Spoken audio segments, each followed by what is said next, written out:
Hello friends, स्वागत है आप सभी का एक बार फिर से DLS न्यूज चैनल पर। तो आज नए दिन की शुरुआत के साथ ही बात करते हैं अपन आज तारीख 14 मई 2021 दिन शुक्रवार। आज के मुख्य समाचार और टुडे ब्रेकिंग न्यूज के इस अपडेट वीडियो में नजर डालेंगे दोस्तों देश भर की तमाम बड़ी खबरों पर। जी हाँ, बड़ी खबर आ रही दोस्तों, देश के कई बड़े राज्यों में लॉकडाउन को बढ़ा दिया गया है। 1 जून तक कई राज्यों में लॉकडाउन बढ़ चुका। आखिर किन किन राज्यों में अपडेट आ चुका मैं आपको बताऊंगा पूरी बड़ी खबर। इसके अलावा आज सुबह 11 बजे PM मोदी बड़ी घोषणा भी करने जा रहे हैं। किस बात को लेकर जानेंगे। कुछ एजुकेशन खबरें भी हैं। मौसम समाचार को लेकर मौसम विभाग की नई चेतावनी आ रही है तूफान को लेकर। कई राज्यों में भयंकर चक्रवाती तूफान का अलर्ट आ चुका है। वहीं सरकार की तरफ से 5 नए फैसले लिए गए। कौन कौन से नए नियम हैं जानेंगे अपन एक एक करके। आज के 50 बड़ी ही इंपॉर्टेंट खबरों पर नजर डालते हैं फटाफट से। बिल्कुल बने रहिएगा मेरे साथ इस वीडियो में और एकदम पूरा लास्ट तक देखते रहिएगा। सीधे बात करें पहली खबर में, देखिए अपडेट। इंडियन ऑयल के नाम पर अगर आपके मोबाइल में भी इस तरह का मैसेज आया तो सावधान हो जाइएगा, क्योंकि आजकल लोगों से इस तरह से पैसे लूटे जा रहे हैं। दरअसल दोस्तों इंडियन ऑयल कॉर्पोरेशन लिमिटेड ने पब्लिक के लिए एक अलर्ट जारी किया कि आपको भी आपके फोन में इस तरह का मैसेज आ सकता है कि आपको इंडियन ऑयल की डीलरशिप वगैरह जो होती है, डिस्ट्रीब्यूटरशिप, वो मिल रही है। आप ले लें, अच्छे खासा कमाई का साधन बना सकते हैं। आप बिजनेस कर सकते हैं इंडियन ऑयल के साथ में, पेट्रोल पंप वगैरह लगाकर या इंडियन ऑयल की कोई एजेंसीज लेकर के आप अपना बिजनेस कर सकते हैं। इस तरह का मैसेज आपके साथ भी आ सकता है। तो ये बिल्कुल फेक है। इंडियन ऑयल की तरफ से ऐसा कोई भी अभी एजेंसी वगैरह का डीलरशिप नहीं निकाला गया है। आपसे पेमेंट मांगा जाएगा और आपके साथ धोखाधड़ी हो सकती है, इसीलिए प्लीज सावधान रहिएगा, ठीक है ना। और अगली बड़ी खबर देखिए, 18 और 20 मई को देश के सबसे ज्यादा संक्रमित राज्यों के जिलों के जिला कलेक्टरों से बातचीत करेंगे PM मोदी। इस दरमियान मुख्यमंत्री भी मौजूद रहेंगे। तकरीबन 100 DM के साथ मीटिंग करेंगे। 18 और 20 मई को 19 राज्यों के 100 DM के साथ में PM मोदी मीटिंग करने जा रहे हैं। 2 दिन का शेड्यूल रखा गया और देखते हैं कोरोना वायरस की मौजूदा स्थितियों पर भी चर्चा होगी इसमें, और क्या नए फैसले लिए जाते हैं वो भी अपडेट आएगा तो मैं आपको बता दूंगा 18-20 तारीख को। फिलहाल देखिए आप अगली बड़ी खबर कि ICICI बैंक के बाद अब दोस्तों पंजाब नेशनल बैंक ने भी FD की ब्याज दरों में बदलाव किया। PNB ने FD के रेटों में बढ़ोतरी की है। अभी FD पर कौन सा बैंक कितना ब्याज दे रहा, तो इस एक चार्ट में आप देख सकते दोस्तों। हाल ही में ICICI बैंक ने, आपको पता होगा, FD की इंटरेस्ट रेटों में बढ़ोतरी की थी, राइट। उसके बाद अब पंजाब नेशनल बैंक ने भी FD के रेटों में बदलाव किया है। अब आपको FD पर PNB का कितना ब्याज मिलेगा तो आप देख सकते हैं 5.25% PNB का मिलेगा। SBI अभी आपको अधिकतम ब्याज 5.40% दे रहा है। ICICI 5.50%, IDFC फर्स्ट बैंक 5.75% और एक्सिस बैंक भी 5.6% आपको FD पर अभी इंटरेस्ट दे रहा, ठीक है ना। तो ये सबसे ज्यादा रेट हैं। और बाकी पंजाब नेशनल बैंक की जो नई रेट है ना, अलग अलग डेज के अकॉर्डिंग होती है। 7 दिन की FD, 10 दिन की, 1 महीने की, 6 महीने की, 2 साल की, 5 साल की FD कितनी करा रहे हो आप, उस पर डिपेंड करता है आपको अधिकतम ब्याज दर कितनी मिलेगी। ओके, तो ये पूरी लिस्ट आप यहाँ स्क्रीन पर देख सकते हैं। चलिए साथ ही अगली खबर देखिए आप। बड़ी खबर है दोस्तों, कल ही ईद का त्योहार था, आपको पता होगा, और इस मौके पर भारत और पाकिस्तान की सेनाओं ने एक दूसरे को मिठाई दी है। जी हाँ, और ये मोमेंट, ये क्षण वाकई में एक बहुत ही अमेजिंग रहा, क्योंकि भारत और पाकिस्तान के बीच में आपको पता होगा कि दुश्मनी कितनी रहती है, लेकिन फिर भी त्योहार के मौके पर, कल ईद उल फितर का जो त्योहार था, इस मौके पर जम्मू कश्मीर के नियंत्रण रेखा पर कुपवाड़ा और उरी सेक्टरों में गुरुवार को दोनों ही सेनाओं ने एक दूसरे को मिठाई भेंट की, जो कि वाकई में एक गजब बात है, राइट। अगली बड़ी खबर देखिए आप। केंद्र सरकार ने दावा किया दोस्तों की वैक्सीन की 216 करोड़ डोज इसी साल अगस्त से दिसंबर के बीच 5 महीनों में मिल जाएगी, और ये सिर्फ भारतीयों के लिए ही होगी। यानी कि उम्मीद है दोस्तों अब वैक्सीन की जो अभी भारत में हमारी किल्लत चल रही है ना, वो धीरे धीरे दूर हो पाए। ये सरकार की बहुत ही अच्छी प्लानिंग है वैक्सीन के प्रोडक्शन को बढ़ावा देने को लेकर। फिलहाल देखिए अगली बड़ी खबर कि रिजर्व बैंक ऑफ इंडिया यानी कि RBI ने एक और बैंक का लाइसेंस रद्द कर दिया। जी हाँ, अब आप ये सोच रहे होंगे दोस्तों कि आखिर कौन से बैंक का लाइसेंस रद्द हुआ, तो मैं आपको बता दूं, रिजर्व बैंक ऑफ इंडिया ने खराब वित्तीय हालातों के कारण पश्चिम बंगाल के बगनान में स्थित यूनाइटेड कोऑपरेटिव बैंक लिमिटेड का लाइसेंस रद्द कर दिया। कल से इस बैंक का लाइसेंस रद्द हो चुका है और अब इस बैंक में किसी भी तरह का पैसा आप जमा ना कराएं। हालांकि ग्राहकों को अपनी जमा रकम काफी हद तक मिल जाएगी। उम्मीद है कि बैंक के पास जितनी भी एसेट्स है ना, उसको बेचने के बाद जो कोई भी आएगी उसकी भरपाई के अकॉर्डिंग आपको रकम वापस मिल जाएगी। ओके, बाकी देखिए अगली बड़ी खबर दोस्तों, हरियाणा राज्य सरकार ने RT-PCR टेस्ट की कीमतों में बदलाव किया। अब आपको कितने रुपए देने होंगे। RT-PCR टेस्ट क्या होता है ये तो आपको पता होगा ना, मतलब कोरोना का जो टेस्ट होता है ना, कोरोना की जांच करने का, नेगेटिव है या पॉजिटिव, उस टेस्ट की कीमतों में बदलाव किया हरियाणा राज्य सरकार ने। अच्छा, नए रेटों के मुताबिक दोस्तों हरियाणा के मुख्यमंत्री मनोहर लाल सरकार की तरफ से निर्धारित किए गए नए रेटों के मुताबिक RT-PCR टेस्ट अगर प्राइवेट हॉस्पिटल में या अधिकृत लैब में या कलेक्शन सेंटर पर जाकर करवाने पर 450 रुपए प्रति टेस्ट का शुल्क लिया जाएगा, और यदि मरीज के घर जाकर सैंपल लिया जाता है तो फिर आपको 650 ₹600 प्रति टेस्ट के हिसाब से चार्ज देना पड़ेगा, ठीक है ना। तो ये नई रेटें लागू हो चुकी हैं। साथ ही अगली बड़ी खबर देखिए, सरकार दे रही है सस्ता में सोना खरीदने का एक और मौका। 17 मई को फिर से खुलने जा रही है सावरेन गोल्ड बॉन्ड स्कीम। आपको पता होगा भारत सरकार की तरफ से ये स्कीम चलती है, सावरेन गोल्ड बॉन्ड स्कीम, और अलग अलग समय पर आपको सोना खरीदने का मौका मिलता है। सबसे अच्छी बात यह दोस्तों कि इसमें सोना थोड़ा आप सस्ता खरीद पाते हैं। तो 17 मई यानी कि सोमवार के दिन से अगले 5 दिन तक, लगभग 22 मई तक ये सावरेन गोल्ड बॉन्ड स्कीम सरकार की तरफ से खुली रहेगी। ये बॉन्ड दोस्तों भारत सरकार की तरफ से आरबीआई जारी करता है, और आप भी चाहे तो इस सावरेन गोल्ड बॉन्ड स्कीम के जरिए ऑनलाइन ही सोना भी खरीद सकते हैं, थोड़ा बहुत सस्ते में मिल जाता है। अगर आप सोने में इन्वेस्टमेंट वगैरह करने की प्लानिंग बना रहे तो ये मौका बहुत ही अच्छा हो सकता है आपके लिए। ओके, अगली बड़ी खबर देखिए, कोरोना काल में अनाथ हुए बच्चों के लिए मध्य प्रदेश के मुख्यमंत्री शिवराज सरकार की तरफ से बड़ा ऐलान किया गया। हर महीने 5,000 रुपए की पेंशन मिलेगी। जी हाँ, दरअसल दोस्तों मध्य प्रदेश के सीएम का यह कहना है कि कोरोना से मारे गए व्यक्ति के बच्चों को हर महीने 5,000 रुपए प्रति माह पेंशन के हिसाब से मिलेंगे उनको, यानी कि उनके परिवार को मिलेंगे। और ऐसे परिवारों को पात्रता न होने के बावजूद भी राशन बिल्कुल मुफ्त में दिया जाएगा।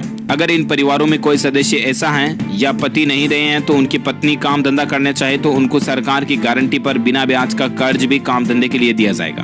तो ये वाकई में दोस्तों एमपी गवर्नमेंट की बड़ी ही अच्छी घोषणाएं निकल कर आ रही है यहाँ पर। अभी इस महामारी के दौर में लोगों के लिए ये एक बहुत ही बड़ी बात है, और उनके बच्चों की पढ़ाई का, शिक्षा का खर्च भी सरकार उठाएगी। निःशुल्क शिक्षा का प्रबंधन किया जाएगा, है ना। एमपी गवर्नमेंट की तरफ से ये ऐलान किया गया है। और अगली बड़ी खबर देखिए, झारखंड राज्य के 35 लाख किसानों का यूनिक आईडी नंबर होगा। यहाँ पर किसान भाई लोगों के लिए देखिए झारखंड सरकार की एक नई प्लानिंग है। झारखंड के सभी किसान भाई लोगों को एक विशेष पहचान नंबर दिया जाएगा, यानी कि यूनिक आईडी नंबर दिया जाएगा। राज्य में करीब 35 लाख किसान हैं। जिन किसानों का यूनिक आईडी बन जाएगा उनको बिरसा किसान के नाम से जाना जाएगा। कृषि मंत्री ये चाहते हैं कि सभी किसानों का अपना एक यूनिक आईडी हो। इस पर जल्दी काम शुरू किया जाएगा। ये राज्य सरकार की अपनी योजना है। तो झारखंड में भी किसान भाई लोगों को बहुत जल्द कोई नई योजनाओं का लाभ मिलेगा, उम्मीद है सरकार की इस प्लानिंग से। और अगली बड़ी खबर देखिए, कोरोना के असर के चलते एनसीईआरटी ने स्थगित की एनटीएससी 2021 के दूसरे फेज की परीक्षा। 13 जून को इसका एग्जाम होना था, लेकिन अब ये एनटीएससी का एग्जाम 2021 जो है वो फिलहाल कैंसिल हो चुका है। नई डेट कोरोना महामारी कम होने के बाद जारी की जाएगी। हालांकि कुछ और एग्जाम को लेकर एजुकेशन अपडेट है, सरकारी नौकरियों वगैरह को लेकर जॉब की भी खबरें हैं, मैं आपको आगे बताऊंगा कुछ और अपडेट। फिलहाल देखिए आप अगली बड़ी खबर कि गरीब कोरोना मरीजों को पंजाब सरकार देगी फ्री में खाना। कंस्ट्रक्शन मजदूरों को 3,000 रुपए की नकद सहायता का भी ऐलान किया गया। जी हाँ, जिस तरह से मध्य प्रदेश सरकार ने ऐलान किया था ना, ठीक वैसे ही पंजाब राज्य सरकार ने भी कुछ नई योजनाओं का ऐलान किया है। देखिए पंजाब में जो रजिस्टर्ड श्रमिक हैं उनको बड़ी राहत मिलेगी। 3-3 हजार रुपए की आर्थिक सहायता राशि तो सबको दी जाएगी, गुजारा भत्ता वगैरह। और इसके अलावा पंजाब में सभी गरीब कोरोना मरीजों को सरकार फ्री में खाना भी देगी। तो ये पंजाब गवर्नमेंट की नई प्लानिंग है, अच्छी बात है। अगली बड़ी खबर देखिए दोस्तों, गुजरात सरकार का बड़ा फैसला है। 10वीं कक्षा के छात्रों का भी प्रमोशन कर दिया गया। इससे पहले ऑलरेडी पहली से लेकर 9वीं और 11वीं कक्षा के छात्रों का मास प्रमोशन हो ही चुका है। अब यहाँ पर गुजरात सरकार ने वैसे तो 10वीं के बोर्ड एग्जाम कंडक्ट कराने की प्लानिंग थी, लेकिन अभी कोरोना बहुत ज्यादा बढ़ चुका है, तो इसके चलते गुजरात सरकार ने 10वीं की कक्षा के स्टूडेंट्स को भी 11वीं में प्रमोट करने का फैसला किया है, ठीक है ना। एग्जाम नहीं होंगे, डायरेक्ट नेक्स्ट क्लास में प्रमोट किए जाएंगे। अच्छा, अगली बड़ी खबर देखिए, कोरोना वायरस के कारण इलेक्शन कमीशन ने यानी कि चुनाव आयोग ने आंध्र प्रदेश और तेलंगाना में 9 सीटों पर होने वाले विधान परिषद चुनाव को भी टाल दिया। आपको पता होगा वैसे भी काफी बातें हो रही कि अभी जो हाल ही में विधानसभा के चुनाव हुए उनमें रैलियों के चलते कोरोना बढ़ा था वगैरह वगैरह। और इसी बीच दोस्तों अब इलेक्शन कमीशन ने आंध्र प्रदेश और तेलंगाना के दोनों के 9 सीटों पर विधान परिषद चुनाव को टाल दिया है ना, जब तक ये कोरोना महामारी चल रही है तब तक। और अगली खबर देखिए आप, उत्तर प्रदेश में रह रहे अन्य राज्यों के 18+ लोगों को भी कोरोना का टीका लगेगा। हालांकि कुछ डॉक्यूमेंट दिखाने की कंपलसरी नियम था यहाँ पर, लेकिन उसको भी हटा दिया अब तो। और अब कुल मिलाकर के उत्तर प्रदेश में जो 18 साल से ऊपर के जो भी लोग हैं ना, चाहे वो दूसरे राज्य के भी क्यों ना हो, अगर वो यूपी में रह रहे हैं तो उनको कोरोना का टीका सरकार लगवाएगी। और इसके लिए पहले सरकार ने कुछ आधार कार्ड या परमानेंट रेजिडेंसी सर्टिफिकेट अनिवार्य किया था, लेकिन अब तो ये भी जरूरी नहीं होगा। किसी भी तरह का मूल निवास प्रमाण पत्र या आधार कार्ड अब उत्तर प्रदेश में 18 से ऊपर के वैक्सीन लगवाने वालों के लिए जरूरी नहीं होगा, है ना, सिंपल बात। और अगली बड़ी खबर देखिए आप, रिलायंस जियो का फिर से दबदबा हमें देखने को मिल रहा है। देश भर में जियो के कुल कस्टमर्स जो है ना वो 41 करोड़ से भी ज्यादा हो चुके हैं। 15 महीनों के बाद वीआई को 6.5 लाख ही नए ग्राहक मिले। देखिए मतलब दूसरी टेलीकॉम कंपनियों के हालात क्या चल रहे हैं, अभी आप अंदाजा लगा सकते हैं। अभी नए सब्सक्राइबर्स बढ़ने में पिछले कुछ महीनों का ट्राई की तरफ से नया डेटा आया, उसमें भी रिलायंस जियो का ही दबदबा रहा है। हालांकि एयरटेल ने भी जनवरी से फरवरी में 95 लाख कस्टमर्स जोड़े हैं। वहीं सिर्फ फरवरी में ही जियो से 42 लाख नए सब्सक्राइबर्स जुड़े हैं। देश भर में जियो के अब तक 41 करोड़ से भी ज्यादा कस्टमर हो चुके हैं। ये रिलायंस जियो को लेकर अपडेट है। अगर आप भी रिलायंस जियो के सिम से इंटरनेट चलाते हो तो इस बात पर तो एक लाइक तो बनता है यार। फटाफट से इस वीडियो पर लाइक ठोक दीजिए।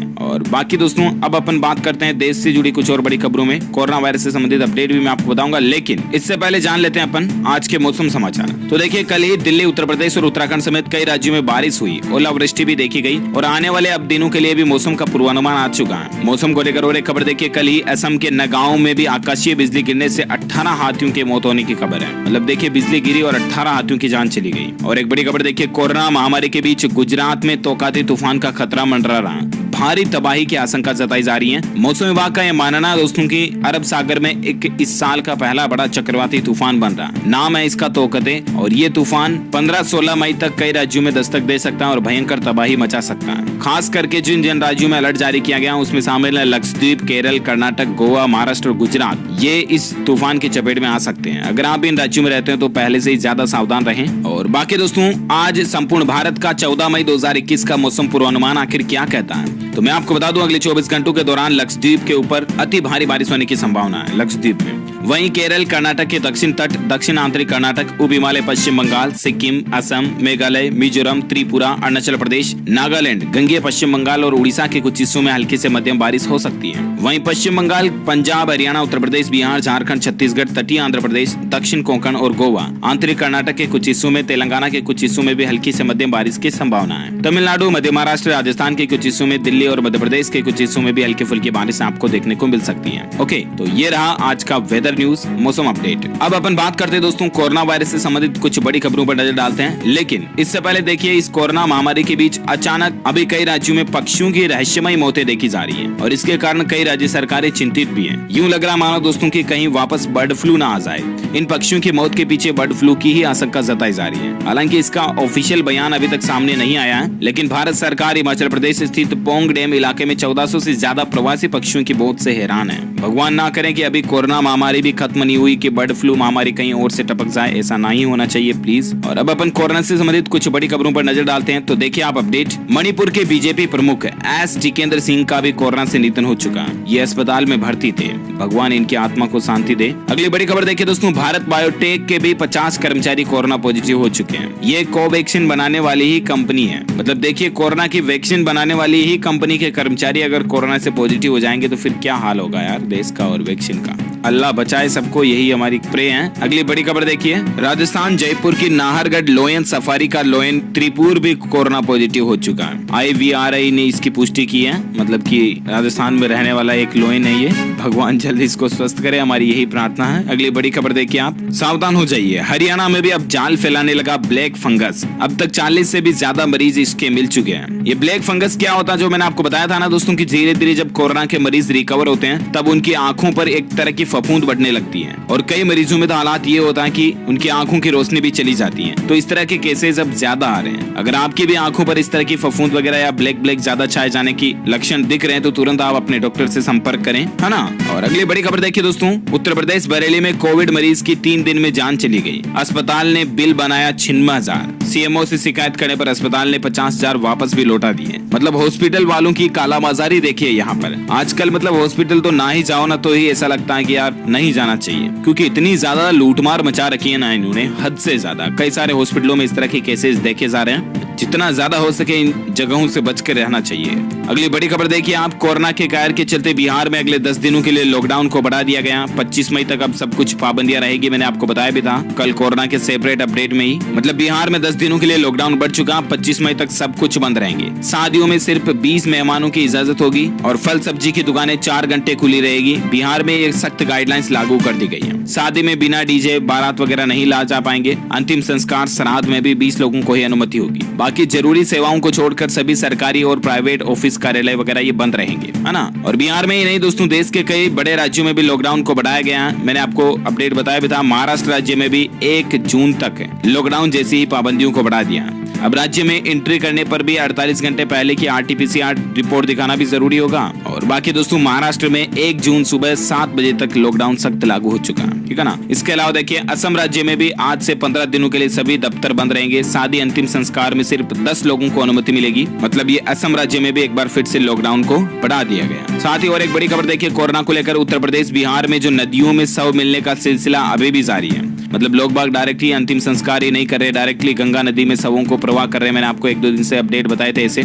इस पर NHRC ने केंद्र सरकार और राज्य सरकारों दोनों को ही नोटिस भेजकर जवाब मांगा है। हालात देखिए इस महामारी के चलते क्या चल रहे हैं कि लोग बाग अंतिम संस्कार भी नहीं कर रहे हैं, डायरेक्टली लोगों के शवों को नदी में बहा दे रहे हैं। वहीं भारत में कोरोना के आंकड़ों की बात करें तो एक राहत की बात है। पिछले 24 घंटों के दौरान 3.5 लाख से भी कम नए मामले देखे गए। 3,37,000 के समथिंग नए मामले आए। उसके बाद अभी भारत में कुल संक्रमितों की संख्या 2,40,40,000 से भी ज्यादा हो चुकी है। एक्टिव केस अभी भारत में चल रहे हैं 37 लाख। और भारत में पिछले 24 घंटों में कोरोना से मौत होने वाले लोगों की संख्या लगभग 3900 तक हो चुकी है। 3886 डेटा है। और साथ ही भारत में कुल मरने वालों की संख्या का आंकड़ा अभी 2,62,000 से भी ज्यादा पहुंच चुका है। ओके, तो ये तो रहा आज का ताजा कोविड डेटा, राइट। और आइए अब अपन नजर डालते हैं देश से जुड़ी कुछ और बड़ी खबरों में। बड़ी खबर देखिए दोस्तों, अगर आप भी फ्लिपकार्ट के ग्राहक हैं, फ्लिपकार्ट से ऑनलाइन शॉपिंग वगैरह करते हैं, आपने अकाउंट बना रखा ना, तो तुरंत आप अपने फ्लिपकार्ट का पासवर्ड चेंज कर लें। क्योंकि मीडिया रिपोर्ट्स के मुताबिक दोस्तों एक बड़े साइबर फ्रॉड में आप फंस सकते हैं। और अगर फ्लिपकार्ट के अंदर आपका बैंक डिटेल, ATM कार्ड वगैरह ये एडेड है तो वो भी आपसे पैसे कट सकते हैं आपके खाते से। तुरंत आप अपना पासवर्ड रीसेट कर लें, ये साइबर एक्सपर्ट की राय निकल कर आ रही है, ठीक है ना। अच्छा, टेक्नोलॉजी को लेकर और एक अच्छी खबर देखिए, गूगल के बीच म्यूजिक लाइसेंसिंग समझौता हुआ इंडस्ट्रीज को लेकर, टिप्स इंडस्ट्रीज के बीच, है ना। और ये हो गया ये कि यूट्यूब शॉर्ट्स के लिए अब आप म्यूजिक यानी कि संगीत का भी इस्तेमाल कर पाओगे। संगीत कारोबार से जुड़ी बड़ी कंपनी टिप्स इंडस्ट्री ने गुरुवार को गूगल की नई यूट्यूब सर्विस शॉर्ट्स के साथ एक म्यूजिक लाइसेंसिंग समझौता किया। अब गूगल शॉर्ट्स में छोटे वीडियो बनाने के लिए आप म्यूजिक का इस्तेमाल कर पाएंगे, है ना। और साथ ही अगली बड़ी खबर देखिए आप, कोरोना मरीजों के लिए अच्छी खबर है। जो लोग घर में ही रिकवर हो रहे हैं ना, ऐसे लोगों को कोई दूसरी गंभीर बीमारियां नहीं देखी जा रही है। ये एक सर्वे में रिसर्च में इस बात का पता चला कि जो लोग कोरोना के कारण घर पर ही आइसोलेटेड हैं और घर पर ही ठीक हो रहे हैं, तो उनमें दूसरी समस्याएं अब नहीं आ रही हैं, है ना। तो ये भी एक अच्छी बात है। और अगली बड़ी खबर देखिए आप, सरकारी कर्मचारियों के लिए अच्छी खबर आ रही है। LTC special case package scheme की डेडलाइन को बढ़ा दिया। जी हाँ, यानी कि लाखों केंद्रीय कर्मचारियों के फायदे की खबर है दोस्तों। अब आपको इस क्लेम के लिए और भी ज्यादा समय मिलेगा। पहले इसकी डेडलाइन 30 अप्रैल 2021 थी, तो इसको बढ़ाकर 31 मई 2021 कर दिया। इसके अलावा सरकारी कर्मचारियों के लिए और एक खबर ये आ रही है, बड़ी खबर देखिए आप, कि अब अगले महीने होगी महंगाई भत्ते में 4% बढ़ोतरी की घोषणा। सरकारी कर्मचारियों के लिए महंगाई भत्ते में बढ़ोतरी यानी कि डेयरनेस अलाउंस में हाइक करने को लेकर जनवरी से ही इंतजार चल रहा, लेकिन कोरोना वायरस की दूसरी लहर के कारण बने मौजूदा हालातों के बीच इसे फिर टाला जा सकता है। दरअसल दोस्तों national council of JCM staff side ने कहा कि केंद्र सरकार जो है वो जून 2021 में सरकारी कर्मचारियों के लिए DA में बढ़ोतरी का ऐलान कर सकती है। तो देखते हैं मई के बाद जून भी आ जाएगा। और फिलहाल अगली बड़ी खबर देखिए, दिल्ली में ऑक्सीजन संकट अब टल चुका है। ऑक्सीजन की डिमांड अब कम हो चुकी है। और दिल्ली सरकार का तो ये भी कहना, मनीष सिसोदिया ने कल ही कहा कि बची हुई ऑक्सीजन को हम दूसरे राज्यों को देंगे। साथ ही बड़ी खबर देखिए, भारत की मांग के सामने कम पड़ा वैक्सीन और कोरोना दवाइयों के लिए कच्चा माल। अमेरिका ने वादा करके चुप्पी साध रखी है। पहले तो अमेरिका ने वादा किया था कि वैक्सीन वगैरह के लिए जितना भी माल चाहेगा हम सप्लाई कर देंगे, और अभी अमेरिका कोई जवाब नहीं दे रहा। अगली बड़ी खबर देखिए, सहकारी भूमि विकास बैंकों से लोन लेने वाले किसानों को बड़ी राहत दी गई है। एक मुश्त समझौता योजना की तारीख को भी 30 जून तक बढ़ा दिया। जी हाँ, कल ही सहकारिता मंत्री उदयलाल आंजना ने बताया दोस्तों कि कोरोना संक्रमण के चलते किसान भाई लोगों को राहत देते हुए सहकारी भूमि विकास बैंकों से जिन लोगों ने लोन लिया है किसानों ने, उन किसानों के हित में एक मुश्त समझौता योजना की तारीख को 31 मार्च 2021 से बढ़ाकर 30 जून 2021 कर दिया गया है ना। तो ये वाकई में हमारे देश के राजस्थान राज्य के स्पेशली फार्मर्स जो किसान भाई लोग हैं उनके लिए राहत की बात है। अगली बड़ी खबर देखिए, सुप्रीम कोर्ट ने सुनाए राहत के आदेश, मुफ्त राशन, परिवहन और कम्युनिटी किचन। जी हाँ, दरअसल कोरोना वायरस की महामारी की पहली लहर के बाद दूसरी लहर के दौरान तमाम राज्यों में लागू लॉकडाउन के बीच सबसे ज्यादा परेशान प्रवासी श्रमिक मजदूर वगैरह हो रहे हैं, राइट।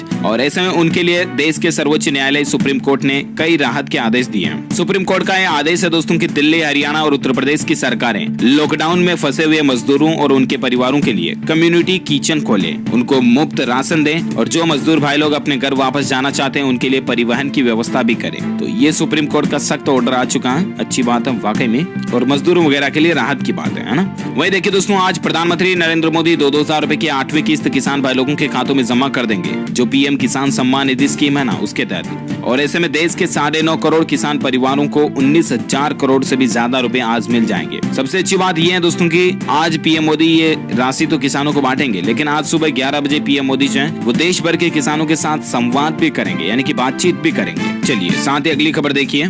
लाखों सरकारी कर्मचारियों के लिए राहत की खबर आ रही है। कोरोना संक्रमित होने पर मिलेगा 30 दिनों का स्पेशल आकस्मिक अवकाश। जी हाँ, ये इंडियन रेलवे की तरफ से अपडेट है। रेलवे ने अपने कर्मचारियों को कोरोना संक्रमण को देखते हुए बड़ी राहत दी है। अब कोविड संक्रमित होने पर कर्मचारियों को 30 दिनों का स्पेशल आकस्मिक अवकाश मिलेगा। ये इंडियन रेलवे के सभी एम्प्लॉइज के लिए अच्छी राहत की बात है ना। अगली बड़ी खबर देखिए। रेलवे को लेकर एक अपडेट ये है कि उत्तर रेलवे ने कैंसिल कर दी है कई सारी ट्रेनें। आप भी अगर रेलवे यात्रा करने की प्लानिंग में है दोस्तों, तो यहाँ पर ये लिस्ट दी हुई है, ये जरूर चेक कर लें, ठीक है ना। ये अगले आदेश तक ये ट्रेनें जो सब कुछ रद्द रहेंगी। चलिए साथ ही अगली खबर देखिए। देश की इस दिग्गज कंपनी ने कोरोना क्राइसिस में बड़ा ऐलान किया है। इलाज के लिए कर्मचारियों को लोन भी देगी।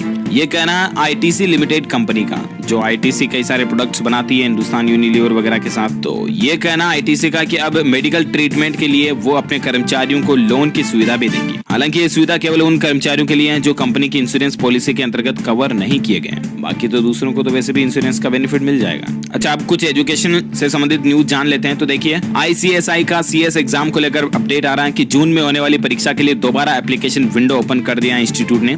15 जून से लेकर 22 जून तक और कैंडिडेट्स इसके लिए ऑनलाइन अप्लाई कर सकते हैं। आईसीएसआई के सीएस एग्जीक्यूटिव वगैरह एग्जाम के लिए, ठीक है ना। फाउंडेशन, प्रोफेशनल कोर्स, कोई सा भी एग्जाम दे रहे हैं तो अब आप लंबे समय के लिए अप्लाई कर पाएंगे। साथ ही देखिए, सरकारी नौकरी को लेकर अपडेट है। डीएसएससी ने स्टेनोग्राफर समेत 83 पदों पर भर्ती के लिए आवेदन मांगे हैं। 22 मई तक आप अप्लाई कर सकेंगे। 10वीं 12वीं के पास कैंडिडेट्स भी इसके लिए अप्लाई कर सकते हैं। योग्यता 10वीं 12वीं ही मांगी है। आयु सीमा 18 से 27 साल तक के कैंडिडेट्स अप्लाई कर सकते हैं। आवेदन की अंतिम तारीख 22 मई रखी गई है। डिफेंस सर्विसेज स्टाफ कॉलेज में भर्ती निकली है ये स्टेनोग्राफर की। ऑफिशियल वेबसाइट इसकी है www.dssc.gov.in के जरिए आप ऑनलाइन अप्लाई कर सकते हैं। और अगली बड़ी खबर देखिए, और एक अपडेट है गवर्नमेंट जॉब्स को लेकर की। AIIMS यानी कि एम्स में ऋषिकेश के नर्सिंग ऑफिसर समेत 700 पदों पर यहाँ पर भी भर्ती निकली है। बिना परीक्षा इंटरव्यू के भी सिलेक्शन हो रहा है। अभी मेडिकल स्टाफ की ज्यादा जरूरत है, तो ये ऑफिशियल वेबसाइट देख सकते हैं। इसके जरिए आप ऑनलाइन अप्लाई कर सकते हैं। गवर्नमेंट जॉब्स पर और एक खबर है कि जूनियर एसोसिएट के 5000 से भी ज्यादा पदों पर भर्ती निकली हुई है स्टेट बैंक ऑफ इंडिया के अंदर। योग्यता ग्रेजुएशन मांगी है। आयु सीमा 20 से 28 साल तक के कैंडिडेट अप्लाई कर सकते हैं। आवेदन की आखिरी तारीख 17 मई है। नजदीक आ चुके हैं, इसलिए मैं लास्ट डेट रिमाइंडर के तौर पर आपको ये बता रहा हूँ। ओके, इसी कड़ी में दोस्तों आज दिन भर की तमाम बड़ी खबरें, मुख्य समाचार, टुडे ब्रेकिंग न्यूज का अपडेट वीडियो यही फिनिश होता है। वैसे आप मुझे नीचे कॉमेंट करके बताइए कि भारत सरकार द्वारा अभी जो ये लास्ट नोटबंदी हुई थी ना दोस्तों, वो किस तारीख को हुई थी? नोटबंदी कब हुई थी वो तारीख आपको इस वीडियो के नीचे कमेंट में लिखनी है। देखते हैं कितने लोगों को जनरल नॉलेज याद रहते हैं। जो लोग इसका सही जवाब इस वीडियो के नीचे कमेंट बॉक्स में देंगे ना, वो रैंडमली सेलेक्ट किए जाएंगे हमारी DLS न्यूज टीम की तरफ से, और आप जीत सकते हैं एक शानदार सरप्राइज गिफ्ट जो कि गिव अवे के रूप में आप तक पहुंचे दिया जाएगा। इसी के साथ ही अगर आपको ये वीडियो अच्छा लगा तो इसे लाइक करना, शेयर भी करना अपने दोस्तों के साथ फेसबुक और व्हाट्सएप पर। और हाँ, अगर आप DLS न्यूज चैनल पर पहली बार आए या आपने अभी तक इसको सब्सक्राइब नहीं किया ना, तो इस वीडियो के नीचे लाल बटन दबाकर चैनल को सब्सक्राइब करके बेल आइकन भी जरूर दबा देना, ताकि आपको रोजाना की ताजा अपडेट्स तुरंत आपके मोबाइल पर मिल जाएंगे। So please like, share and subscribe जरूर कीजिएगा। और ख्याल रखिएगा आप अपने आप का, अपने परिवार का भी। इस महामारी के दौर में बिना काम घर से बाहर मत जाइएगा। बाहर लॉकडाउन लग रहा, पुलिस डंडे वंडे भी मार सकती है। ध्यान रखिएगा, सावधान रहिएगा, मास्क लगाएं जरूर, और ख्याल रखिएगा अपने आप का, परिवार का भी। ओके, मिलेंगे अगले नेक्स्ट अपडेट में। तब तक के लिए thank you, take care, goodbye, जय हिंद, जय भारत, वंदे मातरम।